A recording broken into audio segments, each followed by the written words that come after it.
3, 2, 1. Here we go!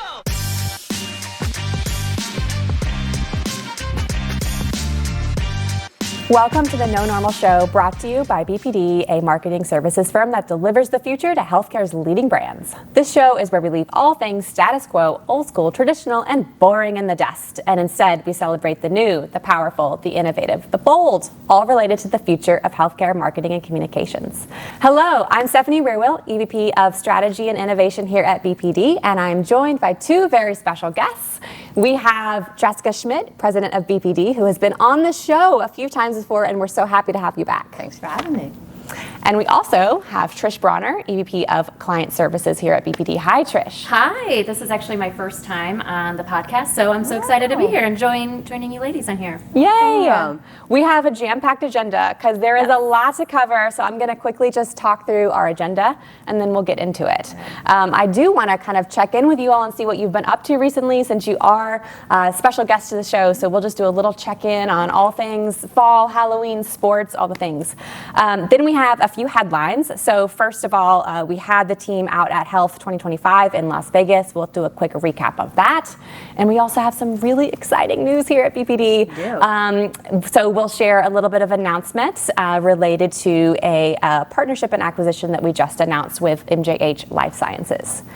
We are then going to get into our main topic, which since it's coming to the end of this year and we're rolling into 2026, we'll share just a little bit about what's on the C-suite's minds in the health system and hospital world, as all of us have been out and about with various CEO, CMO, COO members of health systems and just kind of give a lay of the land there. So does that sound like a good Let's do it. plan? Packed agenda. Packed agenda. Okay, first a few little content plugs, housekeeping items. Quick note that BPD will be at the APRE conference. So we have our VP of Communications, Mike Petrone, who will be taking the stage to share some really awesome research and content called Tomorrow is Too Late.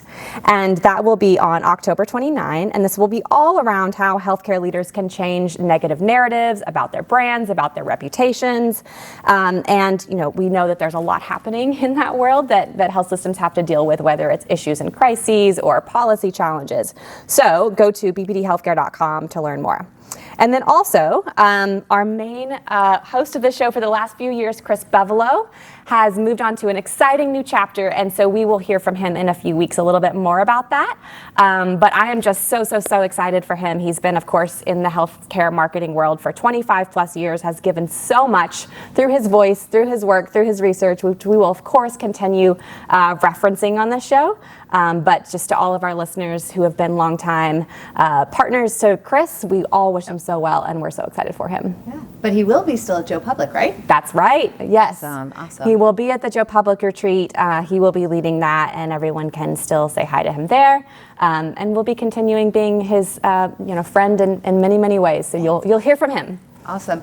Other exciting news, in case you missed it in the intros, Stephanie, congratulations to you. Yay. New title of EVP of Strategy and Innovation here at BPD. So huge congrats to Stephanie, who's taking on a larger opportunity within BPD to run both our strategy team as well as our innovation and engagement team. So congrats to you. Can't wait to see what you're going to cook up there. Thank you. I'm so excited. We just have a lot of exciting things happening here at BPD. So much headed down the road for our clients as well. Yeah, lots of change. Yes. Lots of change. Yes. As we head into fall. So I'm really curious, you all both have a lot going on in the fall season with your families, whether it's Halloween or sports. So Trish, tell us what you've been up to. Oh my goodness. So fall in the Brawner house is a super busy time, mostly with all of our kids and the sports things. So we split our time between baseball fields, soccer fields. I sometimes run into Jessica on some of the soccer fields. So it's just a really busy sports season, and sometimes we are going all over the state of Florida on any given day, sometimes north and south and west all at the same time. So lots of busy things from a sports perspective and all things family and kids. But the other thing we love in the Brawner house in the fall is football season, NFL football season. So we are all big fantasy football people, including my children. So it's a nice competitive environment, and we love that too during the fall. Go Birds. Go Bears. As a Midwestern native, now a Floridian, but a Midwestern native, I will never abandon my Chicago Bears, no matter the season, but we've got some good momentum going, so we're always optimistic, us Chicagoans. Okay, competitive happening here. But Yes. also in the family, it sounds like it, Jessica. I know your family is also very competitive Yes, around the little bit. world of sports. So what's Little going bit. on with you? Yeah, so obviously, as Eagles fans, we are excited about the season we've kicked off. But the Schmidts are busy with, again, soccer, and similarly to what Trish shared. Love to run into Trish and others on the soccer field. But it's also a time of giving. I think as we talk about our clients, but as well as my family, it's a really important time for us. We love Thanksgiving, so we are excited to support the Boca Helping Hands Foundation, both at BPD, but as well as in our family and our children's school as well. So excited there. I know our friends in Nashville are also contributing to some local Nashville organizations over this Thanksgiving season. So I'm just excited to get back to our clients. It's a time of galas and exciting fundraising for our clients. So busy season before we wrap up the end of the year. Yes, I'm so excited about all the things coming up. I just landed a few days ago back from Las Vegas. The team was there at I just have to say HLTH 2025 in Las Vegas, but it was so exciting. There was so much energy. I think it's the place, if ever you need to be re-energized about healthcare, that's the place to go. Everyone is there, from pharma to retail health to health systems to startups and VC and PE. Everybody is there talking about the future. And some of the interesting things that were shared, of course, AI was the headline. We heard from the CEO of Cleveland Clinic sharing some case studies around how Cleveland Clinic has applied AI. Google was sharing their health system partnerships around the applications of AI. We heard about the Hospital of the Future that was shared by Houston Methodist. So those were just some examples, but you also have retailers there, Kroger, Walgreens, our friends from J&J brought a huge collaboration of nurses together. We will be sharing a lot of content in the coming weeks and months from BPD's channels, so I won't go into too much details But yet. answer a question, because rumor has it that you interviewed Mark Cuban. Oh. Did you or did you not? No. So what happened was a couple of our team was walking through the hallway, and all of a sudden there was Mark Cuban, just nonchalantly. Yeah, he was part of the conference. Okay. He spoke on the main stage about PBMs and pharmacy benefits and broke down all the pricing and transparency challenges in the world of PBMs. He got the whole crowd really riled up. But before he did that, he was standing right in front of us in the hallway and doing an interview. So our team captured a photo. Listen, we could continue with rumor as was. Yeah, I love it. I love a rumor. So what happens in Vegas, right? Yes, that's right. Okay, why don't we get into one more headline and then our main topic. So super, super exciting to announce that MJH Life Sciences has acquired BPD. Yes. And we have been meeting with MJH, and we're just so excited about all the opportunities that this brings our clients. So I might ask you, Jessica, if you want to just share, what's exciting you about this news? Gosh, so much. For those of you that aren't familiar with MJH Life Sciences, they are the largest medical media company in the Northern America hemisphere. So lots of opportunity, lots of new connections for our existing clients. It allows MJH to broaden what they're offering to their clients, and it allows BPD more access to CME credits, to new and exciting media channels and content. And again, as BPD grows, it's just more opportunities, allowing BPD to deliver more for our clients that have been with us for, some of them over 2 decades now. So lots of growth. And lots new to come even as we explore this. It's brand new. It just happened a week ago. So still uncovering all of the opportunities out there for us. Yeah, I'm so excited because I think that, we have such similar philosophies. And so as we at BPD, of course, always think about how do we grow the businesses of hospitals, health systems, care delivery enablers, healthcare innovators. MJH Life Sciences has such a realm of offerings for all of those and more, and really interesting ways to reach healthcare decision makers and physicians. Yeah. So it's just going to be really, really fun. Yeah.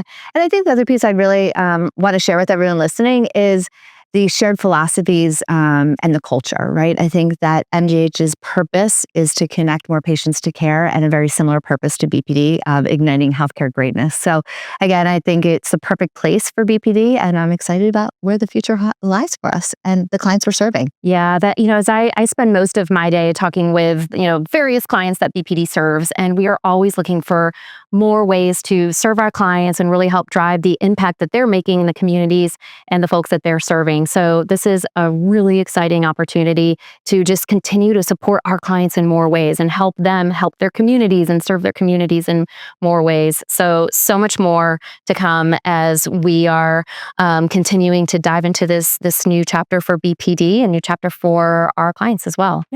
Yeah. Awesome. I can't wait.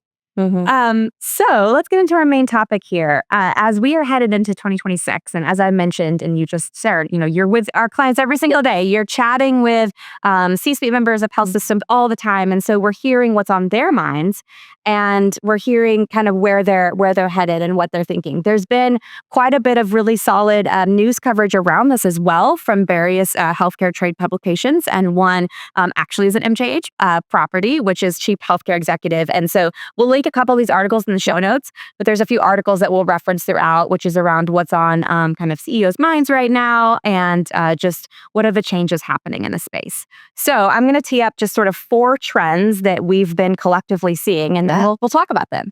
So I think the first is just, of course, this area of how do health systems continue to grow strategically. That could be in some markets through M&A, which that activity has been picking up at the back half of this year. So one of the articles that were referenced in our show notes actually shows the statistics that come from Kaufman Hall's studies, and in Q3, M&A activity actually did pick up around hospital mergers. So that's one area of growth.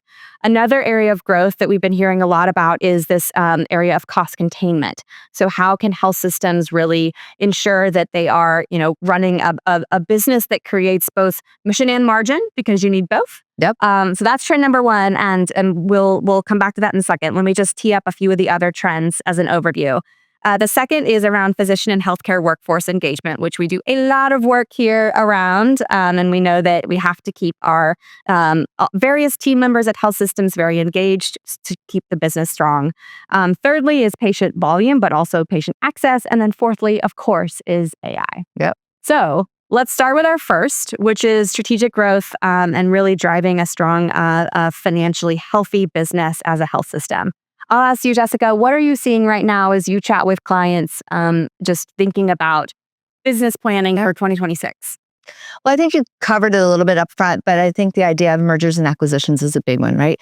How do we find the right targets? How do we make sure that we're providing the most access? The landscape keeps changing, and where patients maybe were hesitant to go in, they are looking for those providers again. They're re-engaging with kind of the more traditional channels as well as the non-traditional channels. So how do you find that good balance to allow patients the access to the care they need and deserve? Again, we talked about mission, and one of the synergies that we have with MJH is bringing more healthcare opportunities more to the communities our clients serve. And so how do these healthcare providers pick the right targets? How do they focus their limited resources in the right places to provide as much access? And how do they attract and retain better physicians and care providers? I know that Trish will touch on that in a minute, but I think it is kind of all linked together as we talk about the 2026 strategies and beyond. Yeah, it really is, because, the work that we do often is, helping them think about the holistic picture strategically and providing the data that shows, hey, here's what patients need, here's where patients are, but then also communicating a merger or an acquisition or growth. Let's say a health system is growing regionally, right? Communicating that is a really big lift on its own. And in fact, BPD just produced a paper, and we're speaking next week at the Becker's Healthcare Conference, which you'll be at. Yes, I will. Which is all around the intersection of brand and M&A. Yes. So as health systems think about, let's say maybe you have an acquisition that's coming up, maybe you're acquiring a hospital, maybe you're acquiring a series of urgent care practices, whatever it is, often brand is like the last thing thought of. And what this paper shows that's super interesting is you can actually save millions in EBITDA if you think about that overarching, experience of how patients will experience your brands. So I think that to your point about this is all connected. M&A may sometimes seem like this thing that lives over in a silo, but in fact, it ties to workforce engagement, it ties to communications, all of that. Yes, and this is something, we talk to our clients about all the time, where they might come to us and say, hey, this is about to be announced, or maybe it just was announced. Now what? What do I do from a communications and people and culture perspective, and where do we start? So we're hearing, as this activity has been picking up over the past half of the year, we're hearing more of those just complex problems from our clients, and just how can we support them in navigating this new world that they might be in. And how do we arm them to show that it's not about service line volume campaigns anymore, but it's actually about the brand message and making sure that both our clinicians, our caregivers, but also our patients all know that we're part of a bigger piece right now, right? We might pick up individual brands, but we're not necessarily telling the story and showing the benefit to the patients we're serving. And they're still struggling to find out how I access care. And so how do we actually solve that for the patients in the communities we're serving? Yeah, truly. I love one of the quotes in one of the articles that we'll link, but it's from the CEO and president of Stanford Health. And what he said was, this is such a complex environment right now, and he's kind of referencing policy changes and, financial challenges the health system have. And he said, we can't continue to do the same thing that we've been doing. And I just love that. He kind of unpacked it around everything from AI and innovation to patient access. But that was also a key trend at health, and a key theme at health was, patients are really struggling to just wait times. They're so long at the moment. And that's because of everything from, the physician shortage to, all kinds of issues. But thinking about these things collectively through the mind of the patient and through data is really the way forward. Yeah, that's a really powerful one. I think access, the frustration, the unknown, and how do we help ease the uncertainty in the market. I think that's a big opportunity for us as marketers and healthcare leaders to really answer for the patients and also our workforce. Yeah. So you mentioned workforce. Yeah, How do we go to the let's do next it. trend? Let's do it. You've been very close to recently. So, the physician shortage, burnout, it has been this scary, scary thing that's been happening for years. It's not new news. It's not new news. Not new news. And so I think what is new news is a little bit of how health systems have been addressing it lately. And it continues to be top on the mind of the C-suite moving into 2026, as we recognize that labor is still the top expense on the finance list, but it also is a revenue driver when we think about physicians, especially. So, Trish, what are you seeing as we head into 2026 around this trend? Really, I think you really nailed it, Stephanie, with the new news being how health systems are viewing this complex issue moving forward. So this used to be something that a lot of our clients that we work with closely at BPD, that they weren't even involved with. This was maybe more of an HR issue, and that's sort of how it was perceived on the healthcare side. But now what we're seeing with so many folks that we work with is HR is reaching out to the communications and the marketing folks on, hey, what can we do about inspiring our team? We know all the things, the labor shortage and the burnout and all the things. What can we do to re-engage our team, to inspire them to really understand and come back to the mission of their organization, whatever that might be, and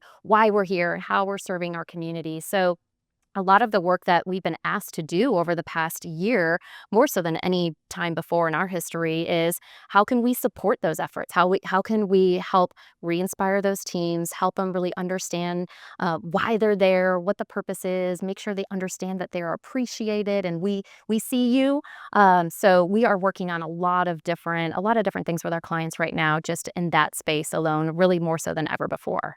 Yeah, and I guess I'll reference back what you said earlier, which is all this really connects, and we'll get to AI and innovation in a minute. But I think one thing that's been really interesting lately, and I heard at Health as well, was something like ambient listening. So taking AI ambient listening, where physicians can leverage AI in an appointment to take notes for them, has actually been re-inspiring physicians. I even heard some examples of, hey, we've had physicians who were going to retire, and that because of this rollout and because of the innovation that the system has done, they said, I don't want to retire. I'm actually back in. Yeah. So I think, from a chief marketing officer standpoint, this could be everything from helping ensure that the workforce understands the brand, helping ensure that they have that, calling that's reunited, helping make sure that, we have internal communications around, even benefits, but also it could be working in partnership with the C-suite to roll out the right engagement tools. And support tools, right? Yeah. How do we keep the workforce that has just strapped for time? How do we really support them better? How do we give them those tools to be successful and to better care for the patients? And I think that that's a great use of the AI. And I know that's your passion. It is. It is.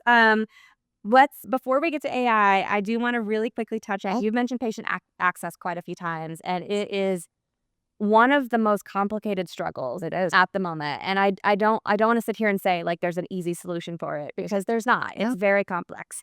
But I think the one thing that's really interesting is that as our chief marketing officer partners continue to try to drive patient volume, they have to constantly flex between where is their capacity.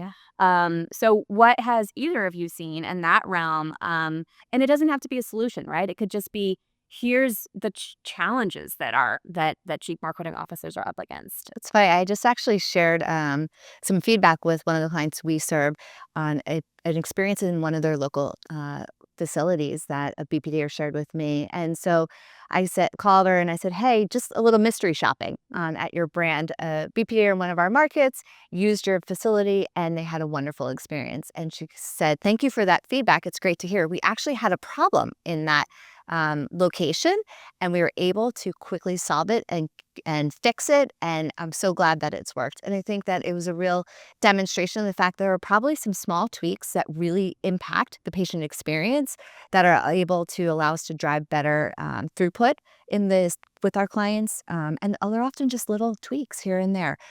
Someone answered a phone and they were able to actually tell a patient the time or the services at that location. And that patient was then able to get the access to the care. But it's not big things or it's not monumental things. It's just some of the small things that I think of as we've all gotten busy and life's gotten complicated that our clients aren't able to necessarily affect like they used to. That's honestly such a breath of fresh air that it doesn't have to be this like big thing to untangle. It could be something really small that's implemented. It could be something as simple as, maybe re-engaging a call center and saying, how can we think differently? It could be something as simple as partnering with, the EHR provider to say, what could a MyChart experience look like? And all of that is now following into the role of the CMO, which is very different. Anything that you've seen, Trish, in this front? I think when we think about patient access, driving service line volumes, one of the complex things our clients are dealing with, a lot of them are, hey, we don't really have a whole lot of capacity, but at the same time, I'm being asked to drive volumes. So a conversation that we're often having is, okay, let's dig into the data and find really smart targeted areas of where are there the most pockets for volume.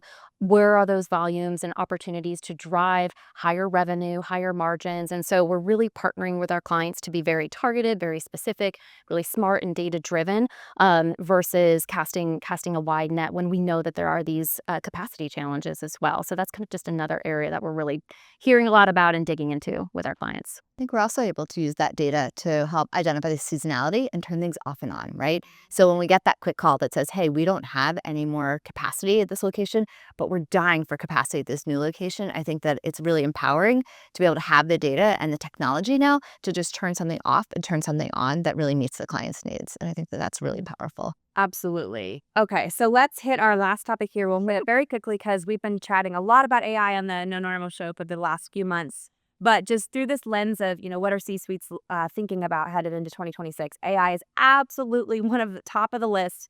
And it's in a few ways. I think, outside of the marketing function at health systems, of course, there's so many clinical applications of AI that now near the end of 2025, there are actual practical case studies for. I mentioned ambient listening earlier. That's the most popular that many health systems have already implemented and seen results from.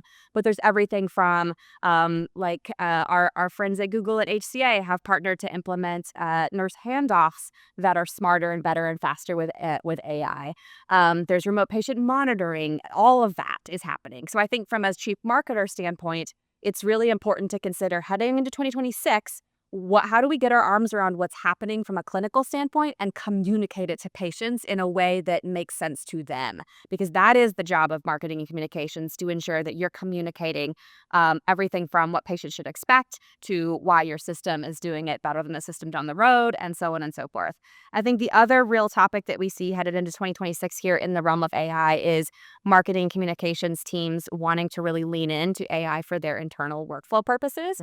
And, we've been supporting in this area, and I think have so many takeaways and learnings. But one of them is that this is a long process, and this is a change management approach. And so even some of the health systems who have been out in front, in January of 2025 saying, this is what we're doing this year, even for those, it's challenging to get a very large Marcom team up and running and adopting new tools and working differently. So it will be a continued, I think, area of priority in 2026 and beyond. But you hear these questions all the time. Is there anything else that you would add? No, I really think you nailed it again with just this is what our clients are asking about is how do we get started? We know that this is something we want, or maybe my CEO is asking me to do this, but I'm not really sure what to do. I know there is opportunity. So it's a lot of just trying to navigate the space. And even for those who might be more early adopters, they've even had some challenges really getting some momentum going within their organization. So it definitely takes time. We're all navigating it. And so as we get questions, we're continuing to just dive in and help our clients make those steps, make those progress, one little thing at a time. Yeah. We'll be talking about this with Joe Public, won't we? That's right. So we are gearing up for an exciting Joe Public retreat in February. It's going to be called the AI Dream, and we will be have kind of a closed door session with up to 40 chief marketing officers, and the whole focus will be how do you rethink everything with AI at the center. So we'll be dreaming up experiments. We'll be in the lab, doing it together, and so I can't wait for that. And if anybody listening has already signed up, it's right here in Florida too, right? In Miami. Nice trip in February. Sunny February. There you go. Awesome. So for everybody listening or watching, thank you so much for joining the No Normal Show. And please share with us, are there any trends that we missed? Yeah. Anything that you're hearing internally at your health system? Just thinking about what's top on your mind and what are your priorities for 2026? And we would love to hear from you.